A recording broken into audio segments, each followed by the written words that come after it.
তো পাকা আম দিয়ে আইসক্রিম বানানোর জন্য প্রথমে এখানে আমি পাকা আম নিয়ে নিয়েছি, আর সেটা খোসা ছাড়িয়ে ভালো করে টুকরো করে কেটে নিয়ে এই যে পেস্ট করে নিয়েছি। আর এরপর দিয়ে দিয়েছি চিনি, তারপর দিয়ে দেব পাউডার দুধ।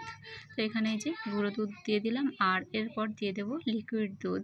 এখানে আমি দুধটা জাল করে একটু ঠান্ডা করে তারপরে এখানে দিয়ে দিচ্ছি 2 কাপ মতো। আর এরপর এখানে দিয়ে দেব খেজুর। এখানে 2 টুকরো খেজুর আমি এভাবে টুকরো টুকরো করে দিয়ে দিলাম, আর দিয়ে দিচ্ছি 2টো কলা। তো কলাটা, খেজুর এসব দিলে একটু ভালো হেলদি হবে, আর আপনারা চাইলে এখানে মধু অ্যাড করতে পারেন। আর এরপর দিয়ে দিচ্ছি যে ডেয়ারি মিল্ক। ডেয়ারি মিল্কটা এটা আমি টুকরো টুকরো করে দিয়ে দিলাম, দিয়ে ভালো করে পেস্ট করে এবার এই যে ডাবর হাতা দিয়ে এখানে কতগুলো কাপ নিয়ে নিয়েছি। এবার কাপের মধ্যে ভালো করে এই যে সাজিয়ে নিয়েছি। এরপর 12-13 ঘন্টা ডিপ ফ্রিজে রেখে দিলেই তৈরি হয়ে যাবে আইসক্রিম।